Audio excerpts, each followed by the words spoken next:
नमस्कार। आइए सुनते हैं जयशंकर प्रसाद जी की लिखी कहानी संदेह। राम निहाल अपना बिखरा हुआ सामान बांधने लगा। जंगले से धूप आकर उसके छोटे से शीशे पर तड़प रही थी। अपना उज्जवल आलोक खंड, वह छोटा सा दर्पण बुद्ध की सुंदर प्रतिमा को अर्पण कर रहा था। किंतु प्रतिमा ध्यानमग्न थी। उसकी आंखें धूप से चौंधियाती न थी। प्रतिमा का शांत गंभीर मुख और भी प्रसन्न हो रहा था। किंतु राम निहाल उधर देखता न था। उसके हाथों में था एक कागजों का बंडल, जिसे संदूक में रखने से पहले वह खोलना चाहता था। पढ़ने की इच्छा थी, फिर भी न जाने क्यों हिचक रहा था और अपने को मना कर रहा था, जैसे किसी भयानक वस्तु से बचने के लिए कोई बालक को रोकता हो। बंडल तो रख ही दिया, पर दूसरा बड़ा सा लिफाफा खोल ही डाला। एक चित्र उसके हाथों में था और आंखों में थे आंसू। कमरे में अब दो प्रतिमा थी। बुद्धदेव अपनी विराग महिमा में निमग्न, राम निहाल राग शैल सा अचल, जिसमें से हृदय का द्रव आंसुओं की निर्झरणी बनकर धीरे धीरे बह रहा था। किशोरी ने आकर हल्ला मचा दिया। भाभी, अरे ओ भाभी, देखा नहीं तूने ना, निहाल बाबू रो रहे हैं। अरे तू चल भी। श्यामा वहां आकर खड़ी हो गई। उसके आने पर भी राम निहाल उसी भाव में विस्मृत सा अपनी करुण धारा बहा रहा था। श्यामा ने कहा, निहाल बाबू, निहाल बाबू। निहाल ने आंखें खोलकर कहा, क्या है? अरे मुझे क्षमा कीजिए। फिर आंसू पोंछने लगा। बात क्या है? कुछ सुनो भी। तुम क्यों जाने के समय ऐसे दुखी हो रहे हो? क्या हम लोगों से कुछ अपराध हुआ? तुमसे अपराध होगा, यह क्या कह रही हो? मैं रोता हूँ, इसमें मेरी भूल है। प्रायश्चित करने का यह ढंग ठीक नहीं, यह मैं धीरे धीरे समझ रहा हूँ, किंतु करूँ क्या? यह मन नहीं मानता। श्यामा जैसे सावधान हो गई। उसने पीछे फिरकर देखा कि किशोरी खड़ी है। श्यामा ने कहा, जा बेटी, कपड़े धूप में फैले हैं, वहीं बैठ। किशोरी चली गई। अब जैसे सुनने के लिए प्रस्तुत होकर श्यामा एक चटाई खींचकर बैठ गई। उसके सामने छोटी सी बुद्ध प्रतिमा सागवान की सुंदर मेज पर धूप के प्रतिबिंब में हंस रही थी। राम निहाल कहने लगा, श्यामा, तुम्हारा कठोर व्रत और वैधव्य का आदर्श देखकर मेरे हृदय में विश्वास हुआ कि मनुष्य अपनी वासनाओं का दमन कर सकता है, किंतु तुम्हारा अवलंब बड़ा दृढ़ है। तुम्हारे सामने बालकों का झुंड हंसता खेलता लड़ता झगड़ता है, और तुमने जैसे बहुत सी देवी प्रतिमाएं श्रृंगार से सजाकर हृदय की कोठरी को मंदिर बना दिया, किंतु मुझको यह कहाँ मिलता। भारत के भिन्न भिन्न प्रदेशों में छोटा मोटा व्यवसाय, नौकरी और पेट पालने की सुविधा को खोजता हुआ जब तुम्हारे घर में आया, तो मुझे विश्वास हुआ कि मैंने घर पाया। मैं जब से संसार को जानने लगा, तभी से मैं गृहहीन था। मेरा संदूक और ये थोड़ा सा सामान, जो मेरे उत्तराधिकार का अंश था, अपनी पीठ पर लादे हुए घूमता रहा, ठीक उसी तरह जैसे कंजर अपनी गृहस्थी टट्टू पर लादे हुए घूमता है। मैं चतुर था, इतना चतुर जितना मनुष्य को न होना चाहिए, क्योंकि मुझे विश्वास हो गया है कि मनुष्य अधिक चतुर बनकर अपने को अभागा बना लेता है और भगवान की दया से वंचित हो जाता है। मेरी महत्वाकांक्षा, मेरे उन्नतिशील विचार मुझे बराबर दौड़ाते रहे। मैं अपनी कुशलता से अपने भाग्य को धोखा देता रहा, यह भी मेरा पेट भर देता था। कभी कभी मुझे ऐसा मालूम होता कि यह दांव बैठा कि मैं अपने आप पर विजयी हुआ, और मैं सुखी और संतुष्ट होकर चैन से संसार के एक कोने में बैठ जाऊंगा। किंतु वह मृग मरीचिका थी। मैं जिनके यहाँ नौकरी अब तक करता रहा, वे लोग बड़े ही सुशिक्षित और सज्जन हैं। मुझे मानते भी बहुत हैं। तुम्हारे यहाँ घर का सा सुख है, किंतु यह सब मुझे छोड़ना ही पड़ेगा। इतनी बात कहकर राम निहाल चुप हो गया। तो तुम काम की एक बात न कहोगे? व्यर्थ ही इतनी। श्यामा और कुछ कहना चाहती थी कि उसे रोककर राम निहाल कहने लगा, तुमको तुमको मैं अपना शुभचिंतक मित्र और रक्षक समझता हूँ। फिर तुमसे न कहूँगा तो यह भार कब तक ढोता रहूँगा। लो सुनो, यह चैत है ना? हाँ ठीक। कार्तिक की पूर्णिमा थी। मैं कामकाज से छुट्टी पाकर संध्या की शोभा देखने के लिए दशाश्वमेध घाट पर जाने के लिए तैयार था कि बृज किशोर बाबू ने कहा, तुम तो गंगा किनारे टहलने जाते ही हो। आज मेरे एक संबंधी आ गए हैं, इन्हें भी एक बजरे पर बैठाकर घुमाते आओ। मुझे आज छुट्टी नहीं है। मैंने स्वीकार कर लिया। ऑफिस में बैठा रहा। थोड़ी देर में भीतर से एक पुरुष के साथ एक सुंदर स्त्री निकली और मैं समझ गया कि मुझे इन्हीं लोगों के साथ जाना होगा। ब्रजकिशोर बाबू ने कहा, मान मंदिर घाट पर बजरा ठीक है। निहाल बाबू आपके साथ जा रहे हैं, कोई असुविधा न होगी।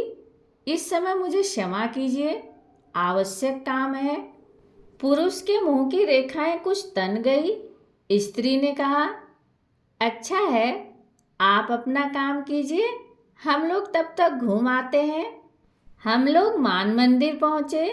बजरे पर चांदनी बिछी थी। मोहन बाबू जाकर ऊपर बैठ गए। पेड़ी लगी थी। मनोरमा को चढ़ने में जैसे डर लग रहा था। मैं बजरे के कोने पर खड़ा था। हाथ बढ़ाकर मैंने कहा, आप चलिए आइए, कोई डर नहीं। उसने हाथ पकड़ लिया। ऊपर आते ही मेरे कान में धीरे से उसने कहा, मेरे पति पागल बनाए जा रहे हैं, कुछ कुछ हैं भी, तनिक सावधान रहेगा, नाव की बात है। मैंने कह दिया, कोई चिंता नहीं। किंतु ऊपर जाकर बैठ जाने पर भी मेरे कानों के समीप उस सुंदर मुख का सुरभित निश्वास अपनी अनुभूति दे रहा था। मैंने मन को शांत किया। चांदनी निकल आई थी। घाट पर आकाश दीप जल रहे थे और गंगा की धारा में भी छोटे छोटे दीपक बहते हुए दिखाई देते थे। मोहन बाबू की बड़ी बड़ी गोल आंखें और भी फैल गई। उन्होंने कहा, मनोरमा देखो, इस दीपदान का क्या अर्थ है, तुम समझती हो? गंगा जी की पूजा, और क्या? मनोरमा ने कहा। मनोहर बाबू बोले, यही तो मेरा और तुम्हारा मतभेद है। जीवन के लघुदीप को अनंत धारा में बहा देने का यह संकेत है। आह, कितनी सुंदर कल्पना! कहकर मनोहर बाबू जैसे उच्छ्वासित हो उठे।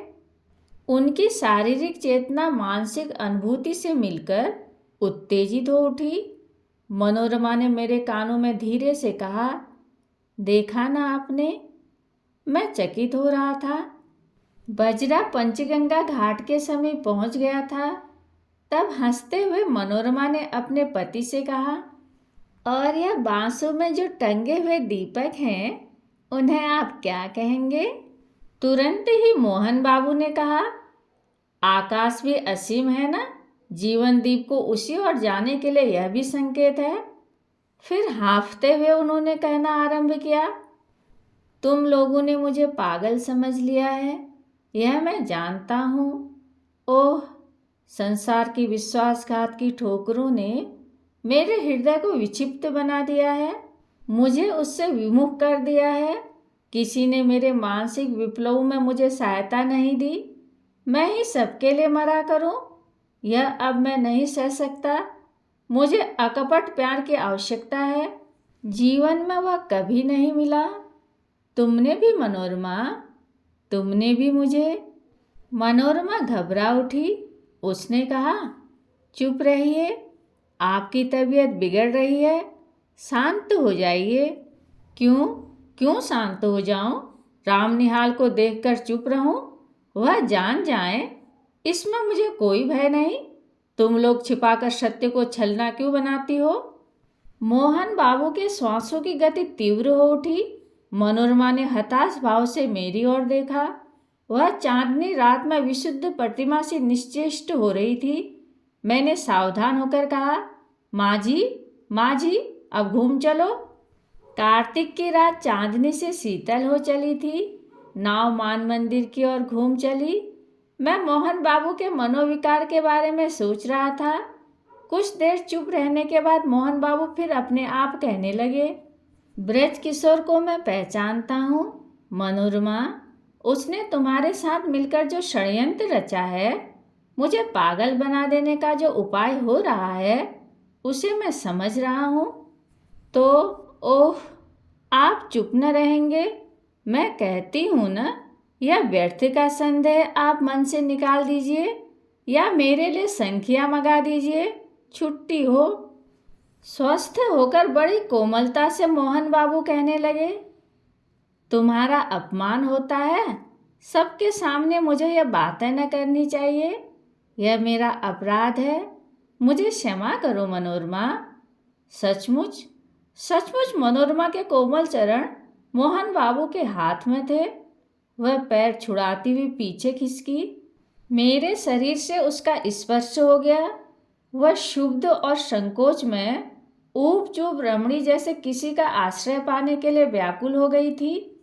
मनोरमा ने दीनता से मेरी ओर देखते हुए कहा, आप देखते हैं? सचमुच सचमुच मैं देख रहा था। गंगा की घोर धारा पर बजरा फिसल रहा था, नक्षत्र बिखर रहे थे और एक सुंदरी युवती मेरा आश्रय खोज रही थी। अपनी सब लज्जा और अपमान लेकर वह दुर्वह संदेह भार से पीड़ित स्त्री जब कहती थी कि आप देखते हैं ना, तब वह मानो मुझसे प्रार्थना करती थी कि कुछ मत देखो, मेरी व्यथा उपहास देखने की वस्तु नहीं। मैं चुप था। घाट पर बजरा लगा। फिर वह युवती मेरा हाथ पकड़कर पेड़ी पर से संभलती हुई उतरी और मैंने एक बार न जाने क्यों धृष्टता से मन में सोचा कि मैं धन्य हूँ। मोहन बाबू ऊपर चढ़ने लगे। मैं मनोरमा के पीछे पीछे था। अपने पर भारी बोझ डालकर धीरे धीरे सीढ़ियों पर चढ़ रहा था। उसने धीरे से मुझसे कहा, राम निहाल जी, मेरी विपत्ति में आप सहायता न कीजिएगा। मैं अवाक था। श्यामा ने एक गहरी दृष्टि से राम निहाल को देखा। वह चुप हो गया। श्यामा ने आज्ञा भरे स्वर में कहा, आगे और भी कुछ है या बस? राम निहाल ने सिर झुकाकर कहा, हाँ, और भी कुछ है। वही कहो ना। कहता हूँ। मुझे धीरे धीरे मालूम हुआ कि ब्रजकिशोर बाबू यह चाहते हैं कि मोहनलाल अदालत से पागल मान लिए जाएं और ब्रजकिशोर उनकी संपत्ति के प्रबंधक बना दिए जाएं, क्योंकि वे ही मोहनलाल के निकट संबंधी थे। भगवान जाने इसमें क्या रहस्य है, किंतु संसार तो दूसरों को मूर्ख बनाने के व्यवसाय पर चल रहा है। मोहन अपने संदेह के कारण पूरा पागल बन गया है। तुम जो यह चिट्ठियों का बंडल देख रही हो, वह मनोरमा का है। राम निहाल फिर रुक गया। श्यामा ने फिर तीखी दृष्टि से उसकी ओर देखा। राम निहाल कहने लगा, तुमको भी संदेह हो रहा है, सो ठीक ही है। मुझे भी कुछ संदेह हो रहा है। मनोरमा क्यों मुझे इस समय बुला रही है? अब श्यामा ने हंसकर कहा, तो क्या तुम समझते हो कि मनोरमा तुम्हें प्यार करती है और वह दुश्चरित्रा है? छी राम निहाल, यह तुम क्या सोच रहे हो? देखूं तो तुम्हारे हाथ में यह कौन सा चित्र है? क्या मनोरमा का ही? कहते कहते श्यामा ने राम निहाल के हाथ से चित्र ले लिया। उसने आश्चर्य भरे स्वर में कहा, अरे, यह तो मेरा ही है। तो क्या तुम मुझसे प्रेम करने का लड़कपन करते हो? यह अच्छी फांसी लगी है तुमको। मनोरमा तुमको प्यार करती है और तुम मुझको। मन के विनोद के लिए तुमने अच्छा साधन जुटाया है। तभी तभी कायरों की तरह यहाँ से बोरिया बंधना लेकर भागने की तैयारी कर ली है। राम निहाल हदबुद्धि अपराधी सा श्यामा को देखने लगा, जैसे उसे कहीं भागने की राह न हो। श्यामा दृढ़ स्वर में कहने लगी, निहाल बाबू, प्यार करना बड़ा कठिन है। तुम इस खेल को नहीं जानते, इसके चक्कर में पड़ना भी मत। हाँ, एक दुखिया स्त्री तुमको अपनी सहायता के लिए बुला रही है, जाओ उसकी सहायता करके लौट आओ। तुम्हारा सामान यहीं रहेगा, तुमको अभी यहीं रहना होगा, समझे? अभी तुमको मेरी संरक्षिता की आवश्यकता है। उठो, नहा धो लो। जो ट्रेन मिले उससे पटने जाकर ब्रज किशोर की चालाकियों से मनोरमा की रक्षा करो और फिर मेरे यहाँ चले आना। यह सब तुम्हारा भ्रम था, संदेह था। कहानी सुनने के लिए धन्यवाद।